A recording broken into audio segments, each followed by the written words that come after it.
છેલ્લા કેટલાક વર્ષોથી અને દોઢ બે દશકની અંદર આપણા ગુજરાતમાં કપાસનું વાવેતર સતત વધ્યું છે. એ હકીકત છે. બીટી કોટનના કારણે કપાસનું ઉત્પાદન વધ્યું અને આપણા પ્રદેશની અંદર આપણા રાજ્યના ખેડૂતો જે તે સમયે સુખી સમૃદ્ધ પણ થયા. જીનિંગ ઉદ્યોગ પણ આપણા ત્યાં એટલો જ વિકસ્યો. પાટણ હોય, મહેસાણા હોય, કડી હોય, સુરેન્દ્રનગર હોય, ચાણસ્મા હોય, જીનિંગ ઉદ્યોગ જબરજસ્ત ચાલતો હતો, જબરજસ્ત. અને એક આખો સમય રહ્યો જીનિંગ ઉદ્યોગનો. પણ છેલ્લા કેટલાક સમયથી ચાણસ્માનો જીનિંગ ઉદ્યોગ તો સદંતર બંધ થઈ ચૂક્યો છે. પણ હવે જીનિંગ ઉદ્યોગ ધીમે ધીમે અન્ય ક્ષેત્રની અન્ય વિસ્તારોમાં પણ ડલ પડતો જાય છે. કપાસ પકવતા ખેડૂતોનું કહેવું છે કે હવે પહેલાં જેવી મજા નથી. કારણ શું હોઈ શકે? અને કપાસ હવે માત્ર આ 3-4 જિલ્લા પૂરતો જ નથી રહ્યો. સૌરાષ્ટ્રની અંદર પણ કપાસનું વાવેતર સવિશેષ થાય છે.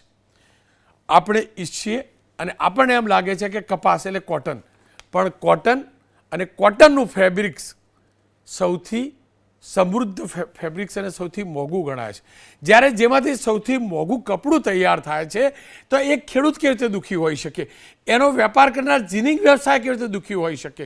તો તાજેતરની જ વાત કરી લઉં તો કપાસના આયાત પરની કસ્ટમ ડ્યુટીને કામ ચલાઉ રીતે 19 ઓક્ટોબરથી 31 ડિસેમ્બર સુધી કેન્દ્ર સરકારે મુક્તિ આપવાનો નિર્ણય કર્યો. એટલે ઇમ્પોર્ટ જે કપાસ થાય એની ઉપર જે 11% ડ્યુટી લાગતી હતી એને 31 ડિસેમ્બર સુધી સરકારે મુક્ત કરી. થયું એવું કે એના કારણે આયાતી કોટન જે પહેલાં ઓછું આવતું હતું, કારણ કે 11% ડ્યુટી લાગતી હતી, 11% ડ્યુટી વેવ ઓફ થવાથી વિદેશથી આયાત આપણા ત્યાં ઋણી વધુ થવા લાગી. અને સ્વાભાવિક રીતે જ આપણા કરતાં સસ્તું કોટન વિદેશનું થતું હોય ત્યારે આપણા કપાસની આપણા જ બજારની અંદર ખપત ઘટે. અને આ જ કારણ છે કે આપણા ત્યાં કપાસની ખેતી કરતા ખેડૂતો અને કપાસ પર નિર્ભર રહેતા જીનિંગ મિલના ઉદ્યોગને જબરજસ્ત ફટકો પડ્યો છે. જો કે કપાસના ટેકાનો ભાવ 8,060 રૂપિયા પ્રતિ ક્વિન્ટલ નક્કી કરાયો. સાથે જ બજાર ભાવ 7,000ની આસપાસનો છે. જો આયાતી કપાસ પર ડ્યુટી યથાવત રખાઈ હોત તો આપણા ખેડૂતોનો અને આપણા જીનિંગ મિલમાં તૈયાર થયેલો એ કપાસનું માંગ વધતે. સ્પિનરો બહારથી આયાત નહીં કરતે, આપણો કપાસ વાપરતે અને આપણો કપાસ વધુ ખરીદીને એમાંથી યાન બનાવતે. તો આપણા ખેડૂતો આપણા જીનિંગ વ્યવસાયને ચોક્કસથી સારામાં સારું પ્રોત્સાહન મળતે. પણ તકલીફ એ થઈ ગઈ કે કપાસ ઉપર ડ્યુટી ઘટી, જેના કારણે બ્રાઝિલિયન કોટન જે વધારે આયાત થવા લાગ્યું. 147થી 150 રૂપિયા પ્રતિ કિલો ઇમ્પોર્ટેડ કોટન દેશમાં લાવવામાં આવે છે. ઇમ્પોર્ટ કરવામાં આવતા કોટનની એક ઘાસડી અહીંની 2 ઘાસડીના બરાબર હોય છે અને ઉપરથી બંનેનો ભાવ સરખો હોય છે. ઇમ્પોર્ટ ડ્યુટી ફ્રી હોવાથી વિદેશનું કોટન વધુ ખરીદવા લાગ્યું અને એના જ કારણે આપણા આ વ્યવસાયને લૂણો લાગ્યો. કેમ કે હવે 31 ડિસેમ્બર આવી રહી છે, ડ્યુટી ફરીથી લાગશે ત્યારે સ્વાભાવિક રીતે જે યાન બનાવનારા સ્પિનર છે, જે કોટનનો વ્યવસાય કરે છે, એ સ્પિનર્સે 1.5-2 મહિના ચાલે એટલું ઇમ્પોર્ટ કરી લીધું. હવે એ ઇમ્પોર્ટ કરી લીધું તો આપણા જે જીનિંગ મિલવાળા છે અને ખેડૂતોએ જે જીનિંગ મિલમાં આપ્યું હશે એમની પાસેથી કોણ ખરીદશે? બસ સરકાર સુધી આ જ વાત પહોંચાડવી છે. એટલા માટે જ મેં ચર્ચા કરવા માટે શૈલેષભાઈ પટેલ મંત્રી છે ગુજરાત કોટન જીનિંગ એસોસિએશનના, ઘનશ્યામભાઈ ગઢવી બીજેપીના નેતા છે, પ્રતાપભાઈ કોંગ્રેસના નેતા છે. અને હાલત તમને કહી દઉં, રાજ્યમાં હાલ 1,000 જેટલા જીનિંગ ઉદ્યોગો હતા જેમાંથી 2-3 વર્ષમાં 600 જેટલા જીનિંગ ઉદ્યોગોને તાળા લાગ્યા છે. 350થી 400 જીનિંગ ઉદ્યોગો ચાલુ છે. ઉત્તર ગુજરાતમાં કોટનના જીનિંગનું હબ કડી ગણાતું, પણ 2 વર્ષમાં 125માંથી 55 જીનિંગ મિલો બંધ થઈ છે. અને એટલે જ લાગ્યું કે આપણા ઉદ્યોગને બચાવવા માટે બોલવું જરૂરી છે. શૈલેષભાઈ પટેલ સાથે મેં વાત કરી છે, એ જોઈશું. ઘનશ્યામભાઈ ગઢવી બીજેપીથી છે, પ્રતાપભાઈ દુધાત કોંગ્રેસથી છે. શૈલેષભાઈ સાથે જે મેં વાત કરી છે ને એ પહેલાં જોઈ લઈએ. શૈલેષભાઈ, કોટન ઉગાડતા એટલે કે કપાસ ઉગાડતા ખેડૂતોની સ્થિતિ છે શું? કોટનનું બજાર કેવું છે? અને આપણા પ્રદેશની, આપણા ગુજરાતના કોટન ઉદ્યોગ એટલે કે જીનિંગ ઉદ્યોગની હાલત કેવી છે? કારણ શું? છેલ્લા 2-3 વર્ષથી જીનિંગ ઉદ્યોગ ઉપર કંઈક આફત આવ્યું લાગી રહ્યું છે કે સિંચાઈ દ્વારા એમએસપીના ભાવ વધારી દેવામાં આવ્યા છે અને એક બાજુ ઇમ્પોર્ટ ડ્યુટી કાઢી નાખવામાં આવેલી છે, જે આપણે 2011-12માં 60-70 લાખ ગાંસડી એક્સપોર્ટ કરતા હતા એની જગ્યાએ અત્યારે 45 થી 50 લાખ ગાંસડી ઇમ્પોર્ટ થવા લાગી છે. એક બાજુ એક જણને કે પકડજે, બીજી બાજુ કે તું દોડજે, એવો ઘાટ આ અધિકારીઓ દ્વારા થઈ રહ્યો છે. એમએસપીના વધારાના કારણે કપાસના ભાવ ઊંચા ભાવે કપાસ લેવો પડે અને ઇમ્પોર્ટ ડ્યુટી કાઢી નાખી એના નીચા ભાવે ગાંસડી આપણા દેશમાં આવે તો ક્યાંથી ચાલે? અત્યારે સરકાર એક તો આત્મનિર્ભર ભારત બનાવવાની વાત કરી રહી છે અને સ્વદેશી અપનાવવાની વાત કરી રહી છે, તો જ્યારે બહારથી રૂલ આવવાની જરૂરત ક્યાં છે અત્યારે આપણે? પણ આ અધિકારીઓ મારફતે જે જાણી જોઈને જે તથ્થો ઘડાઈ રહ્યો છે એકદમ ગેરવ્યાજબી છે અને ખૂબ જ મોટા પાયે ભ્રષ્ટાચાર થઈ રહ્યો છે. સીસીઆઈની અંદર ખરેખર હાલે અમારા કપાસમાં 35-36 ઉતારા માર્ચ એન્ડિંગ વખતે આવતા હોય છે. એની જગ્યાએ એ લોકો 33 થી 34 ઉતારાની કન્ડિશન રાખી આજે 2 થી 2.5 પોઈન્ટના જે ઉતારાના ફેરના પૈસા થાય છે એ સરકારના તિજોરીમાં નથી જતા, પણ એ અધિકારીઓના ખિસ્સામાં જાય છે. એ ખૂબ જ મોટા પાયે ભ્રષ્ટાચાર થાય છે, એનો અમને સખત વાંધો છે. ખેડૂતોની આવક થાય એના માટે અમે રાજી છીએ. ખેડૂતોની આવક ક્યારે વધશે? એક્સપોર્ટ થશે તો. આજે 2011-12માં 60-70 લાખ ગાંસડી એક્સપોર્ટ થયેલી અને એ વખતે 1200 રૂપિયાની એમએસપી હતી કપાસની. એમાં ખેડૂતોને 25 થી 3000 રૂપિયાના ભાવ મળતા હતા. જ્યારે આજે 1622 રૂપિયાની એમએસપી છે, તેની સામે 1200 થી 1400 રૂપિયાના ભાવ કપાસના ખેડૂતોને મળે છે. ખરેખર 1500 થી 1700 ભાવ હાલ ખેડૂતને મળવા જોઈએ. એની જગ્યાએ 1200 થી 1400 રૂપિયા જ ભાવ મળે છે. તો શું આ ખેડૂતને નુકસાન નહીં થાય? એટલા માટે અમારી આપના મારફત એક સરકારને વિનંતી કરીએ છીએ કે એક્સપોર્ટ ઉપર ઇન્સેન્ટિવ આપે અને કપાસ ગાંસડી એક્સપોર્ટ થશે, યાન એક્સપોર્ટ થશે તો કપાસના ખેડૂતોને ફાયદો થશે, કપાસ પાલકોને ફાયદો, જીનિંગ ઉદ્યોગને ફાયદો થશે, વાહન વ્યવહાર ધમધમાટ ચાલશે, પોર્ટ પણ ધમધમતા થશે અને દરેક હજારો લોકોને રોજગારી મળશે. મને વિગતવાર સમજાવો, આ ઇમ્પોર્ટ ડ્યુટીનું ચક્કર છે શું? તેની કયા પ્રકારની અસર પડે છે અને કેમ પડે છે? હા, પહેલા 10 થી 11% ઇમ્પોર્ટ ડ્યુટી લાગતી હતી બહારથી આપણે ઘાસડી ખરીદીએ ને એમાં, બરોબર. એની જગ્યાએ અત્યારે ઇમ્પોર્ટ ડ્યુટી બિલકુલ કાઢી નાખવામાં આવેલી છે. એટલે બહારથી તમે કોઈ પણ ઘાસડી ઇમ્પોર્ટ કરો તેમાં કોઈ પણ જાતની ઇમ્પોર્ટ ડ્યુટી લાગે નહીં. એટલે બહારનું રૂ આપણને સસ્તું પડે. જ્યારે અહીંયા 1622 રૂપિયાના ભાવે કપાસ ખરીદીએ અમે તો લગભગ 60,000ની આજુબાજુ ગાંસડીનું પડતર થાય, બરાબર. તો હવે એ 50 થી 51,000ની ગાંસડી પડે તો અમે કેવી રીતે ટકી શકીએ? એટલે વ્યવસ્થિત આયોજનપૂર્વકનું આ કાવતરું છે. કપાસના ભાવ વધાર્યા અને ગાંસડી ઇમ્પોર્ટ કરી એટલે જીનિંગ ઉદ્યોગ ચાલે નહીં અને એ જે ઉદ્યોગ ના ચાલે એટલે કપાસના ખેડૂતો હોવાપોર ના કરે એટલે એમએસપીના ભાવ વધારી દીધા અને આ બાજુ ઇમ્પોર્ટ ડ્યુટી નાખી એટલે સરકાર સીસીઆઈ મારફતે જીનિંગ ઉદ્યોગો ચલાવે એટલે સીસીઆઈનો ઉદ્યોગ ચાલે એટલે સીસીઆઈના અધિકારીઓને એના રૂપિયા મળે. આ અધિકારીઓ કયા વિભાગના હોય છે? અને તમે કહો છો એ આરોપ સાચો હોય, તમે આરોપ લગાવો છો, એ આરોપ સાચો હોય તો એ અધિકારીઓને રૂપિયા કોણ આપે અને શાના માટે આપે? મને સમજાવો, શાના માટે આપે કોઈ પણ રૂપિયા?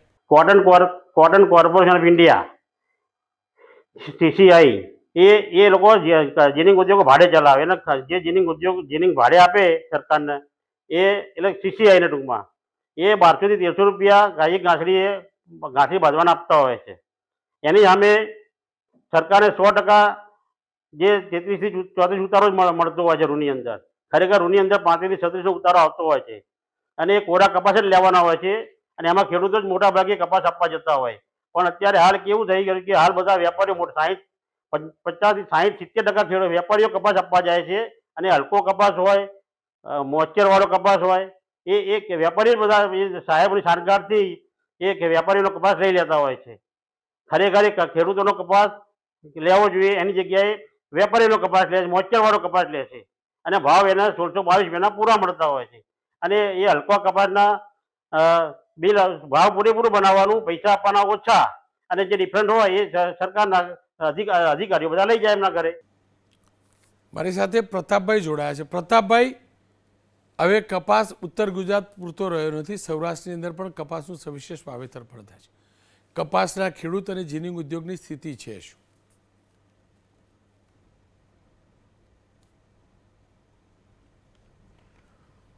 રોનકભાઈ, છેલ્લા આ વર્ષની અંદર સૌરાષ્ટ્રના જિલ્લાઓમાં કપાસનું વાવેતર ઘટ્યું છે. સરકારી આંકડા મુજબ ઘટ્યું છે. શા માટે ઘટ્યું? સરકારની ખેડૂતો પ્રત્યેની ઉદાસીનતા. મનમોહનસિંહની સરકાર વખતે 1500 થી 1700 ને 2000 સુધીના ભાવ ખેડૂતોને મળેલા. આશા અપેક્ષા સાથે ખેડૂતો વાવેતર કરે, પણ બીજી બાજુ ખેડૂત અભણ છે. ખેડૂત એની ખેતી સાથે જોડાય, રાત દિવસ મહેનત કરે છે. આ ડ્યુટીના ખેલની અંદર જીનિંગ, સ્પિનિંગ, આ સ્પિનિંગ છે એ મોટા ઉદ્યોગપતિઓ છે. જીનિંગ વાળા છે એ ગ્રામ્ય કક્ષાના મિડલ લોઅર ઉદ્યોગપતિઓ છે. જે લોકો બહુ જાજા બધા એનપીએ થઈ ગયા છે. અમારા અમરેલી જિલ્લાની અંદર જે જીનિંગો હાલતા હતા એમાં 10% અત્યારે જીનિંગ ચાલુ નથી. એક વખત માણાવદર કપાસનું હબ કહેવાતું હતું. આજે સૌરાષ્ટ્રની અંદર કપાસ વાવેતર ઘટવાની સાથે જીનિંગો બંધ થયા. એ સરકારની માનસિકતા. અત્યારે જે અમે વાત કરી રહ્યા છીએ, કોઈ પણ ખેત પેદાશની આયાત ઉપર ડ્યુટી 0% કરવી એટલે ખેડૂતની કમર ઉપર ઘા મારવા બરાબર, ખેડૂતોને મૃત્યુ ઘંટ વગાડવા બરાબર. બીજી બાજુ વિદેશની અંદર હું તમને દાખલો આપું. આજનું જ ગુજરાત સમાચારનું હેડિંગ છે કે આપણા ખેડૂતો ચોખા પેદાશ કરે છે તો એ લોકોએ ટેરિફ એની અંદર ઉપર ખૂબ મોટો નાખવામાં આવ્યો. શા માટે? કે ત્યાંના ખેડૂતોને થતા નુકસાનના કારણે અમેરિકન સરકાર ટેરિફ નાખવાની વાત કરી રહી છે.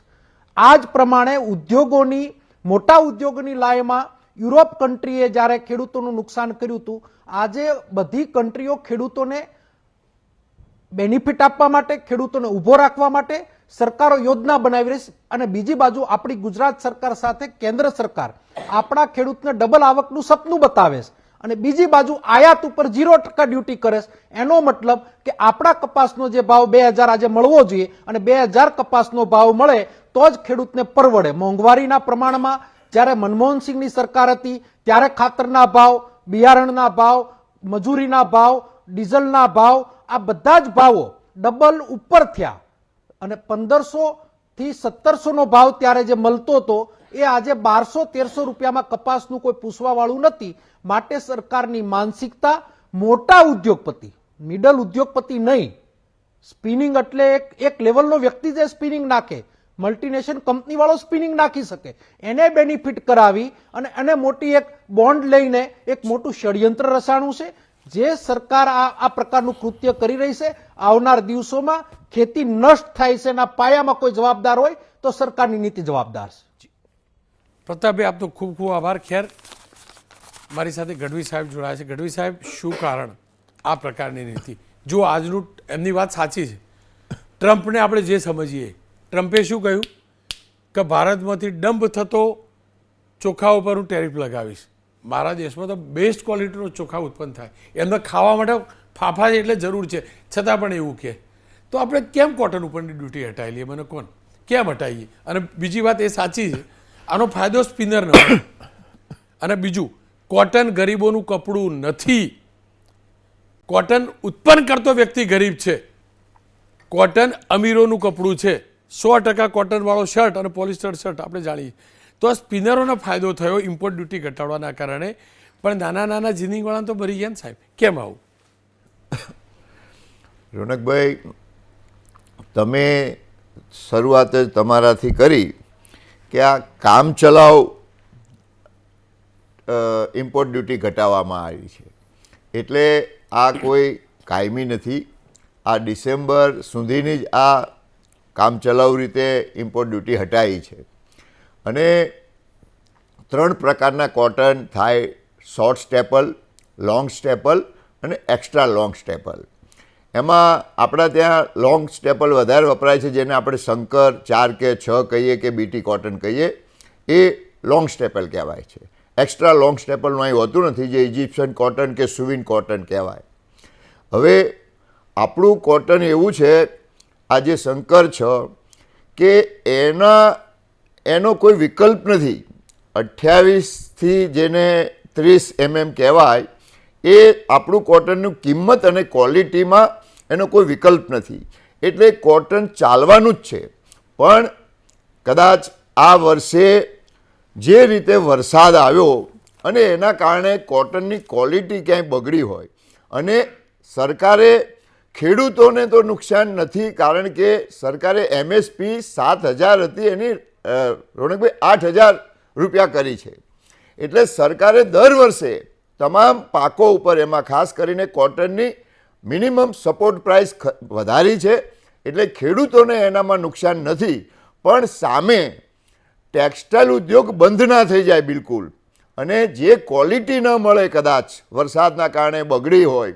મેં ઘણા ટેક્સટાઇલવાળા સાથે પણ હમણાં વાત કરી કે તમને શું ને તમારા આનાથી શું ફેર. સાથે સાથે હું પોતે ખેડૂત છું, મેં કપાસનો મારો પોતાનો બિઝનેસ છે, મારો પોતાનો ધંધો હતો, મોટો ધંધો હતો, હમણાં મેં ઓછો કર્યો છે. એટલે મને એના કપાસના ખેડૂતો, આપણા દેશનો શું ક્વોલિટી, આપણા ગુજરાતનું શું ઉત્પાદન છે, એ તમામથી હું જાણકાર છું. એટલા માટે MSPના કારણે ખેડૂતોને નુકસાન નથી, પણ સામે ટેક્સટાઇલ મિલો ચાલી નહોતી શકતી. અને એ પણ એક ઉદ્યોગ છે કે જે ઉદ્યોગને ટકાવવો, એ પણ આ દેશના ઉદ્યોગને સાથે સાથે ટકાવવો જોઈએ. એટલે માટે આપણે જ્યાંથી અહીંનું કોટનના કારણે અત્યારે તમે કીધું એમ ટેરિફ વધવાથી આપણી નિકાસ પણ સામે ક્યાંક ને ક્યાંક અસર થઈ છે. એટલે એ ઊંચા પડતરની ખરીદેલું યાન કોટન એની નિકાસ ના થઈ શકે તો એ ટેક્સટાઇલ ઉદ્યોગ આખો પડી ભાગે. એટલે સમય પૂરતું, થોડા સમય પૂરતું આ જો કોટનમાં MSPના કારણે ખેડૂતોને ભાવ મળે છે, એ જીનિંગમાંથી જીનિંગ થાય છે, જીનો પણ ચાલશે. કદાચ નાની મોટી અસર થશે ટૂંકા સમય માટે, પણ એના સામે રોનકભાઈ મોટો એક ઉદ્યોગ જેને તમામને કાપડ જોઈએ છીએ, ટેક્સટાઇલ ઉદ્યોગ પણ આપણા દેશનો એવો છે. મેં સાઉથમાં જે ચાલે છે એવી મોટા મોટા ટેક્સટાઇલ યુનિટો જેને હું ઓળખું છું, એને અત્યારે કીધું કે અમારે ઘાસડીઓ લાવવાના ફાંફા પડે છે, અમે ખરીદી નથી શકતા, લઈ નથી શકતા, અમને પડતર નથી થતી. એટલે કદાચ આ દેશના એક બેલેન્સિંગ કરવા માટે ખેડૂતોને નુકસાન ના જાય, એટલે MSP સામે ટેક્સટાઇલ મિલો ચાલે, એટલે ક્યાંકથી ક્વોલિટી કોટન આવે. કારણ કે કદાચ આપણે ક્વોલિટી પણ હમણે ડેમેજ થઈ છે, તમને ખબર છે, આટલો જ્યારે વ્યાપક વરસાદ થયો એટલે ક્વોલિટી પણ એમાં ડેમેજ થઈ હોય, અને જોતું હોય એવું સારું કોટન ન મળતું હોય ત્યારે વિદેશમાંથી એ પણ કામ ચલાવવું અત્યારે આપણે લાયા છીએ. પણ એમાં ખેડૂતોને તો MSP 200 રૂપિયા એટલે 1000 રૂપિયા વધાર્યા છે. MSP ની ખરીદારી તો લિમિટેડ વન સાહેબ. રોનકભાઈ, MSPની ખરીદીમાં પૂરતા જેને જે હોય બધાની ખરીદી થાય છે. એટલે એ MSP દ્વારા કોઈ પણ ખેડૂતને ઘરમાં કપાસ નહીં પડ્યો રહે, અને કપાસનું કદાચ ઉત્પાદન પણ દર વખત કરતાં થોડું ઘટશે, અને એ ધ્યાને રાખીને ભાવ બહુ વધે તો આ આખો એ બેલેન્સ તૂટી જાય ટેક્સટાઇલ અને કોટન વચ્ચેનું. એટલે ક્યારેક કોઈ સરકાર નથી ઈચ્છતી કે આપણા દેશનો ખેડૂત એ દુઃખી થાય. કારણ કે આપણું ધ્યાન તો આ કૃષિ પ્રધાન દેશમાં પહેલા ખેડૂત છે. આદરણીય વડાપ્રધાન મોદી સાહેબ જ્યારથી વડાપ્રધાન બન્યા ત્યારથી એમને જે કિસાન સહાય સન્માન નિધિ આપવાની આવતી હોય, ખાતરો હોય, બિયારણો હોય, પાણી હોય, ગુજરાતની કેનલો દ્વારા એનું પાણી આપવામાં આવતું હોય, તમામમાં મોટા ભાગે ધ્યાન રાખ્યું છે. એટલે સરકાર, એમાં ગુજરાત સરકાર વ્યાપક રીતે ગુજરાતનો ખેડૂત ટકે, ક્યાંય એ ખેડૂતને એની ખેતી બંધ ના કરવી પડે, એટલે દર વર્ષે MSP પણ વધારે છે અને ખેડૂત ટકે. પણ સાથે એક ઉદ્યોગ પણ જો નહીં ટકે તો એ પણ દેશને સરવાળે નુકસાન થશે. ગઢવી સાહેબ, આપ કોટનની ખેતીને જાણો છો, હું તો નથી જાણતો, મારા દાદા જાણતા હતા, પણ આ ઉદ્યોગને હું જાણું છું. હું આ ઉદ્યોગમાં નુકસાન કરીને પછી અહીં આવેલો છું. ટેક્સટાઇલની અંદર કોઈ પણ મિલને ચલાવી હોય તો કોટનનું ઉત્પાદન બંધ કરીને પોલિસ્ટરનું કપડું બનાવી શકે. કોટનનું કપડું કોસ્ટલી કપડું છે, કોટનનું કપડું કરોડોપતિઓ માટે છે, પોલિસ્ટર કપડું આમ જનતાનું કપડું છે. એટલે જો કોટનનું ઉત્પાદન ઓછું થતું હોય, કોટનની તકલીફ હોય સાહેબ, તો પોલિસ્ટરના ધંધા છે.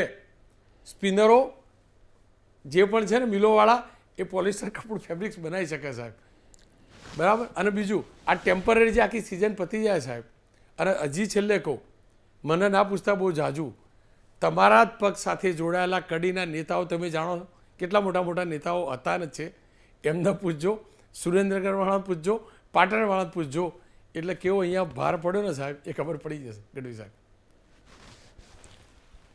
રોનકભાઈ, ખાલી આ ડિસેમ્બર સુધી જ છે, પછી ખેડૂતોને એનો માલ વેચી શકશે, એના ભાવ મળશે જી સર. અને એમએસપીના કારણે ખેડૂતોના તો ભાવ વધાર્યા જ જી છે એટલે એમએસપીના કારણે એના જી. ખાનગી બજારમાં ખાનગી લોકોને પણ ઊંચા ભાવે ખરીદવું પડશે એટલે હું ખેડૂતોને નુકસાન નહીં જાય પણ દેશનો એક અને તમે કીધું તમારી વાત હું માની લઉં પણ 100% બધા બહુ સુખી લોકો જ કોટન નથી પહેરતા.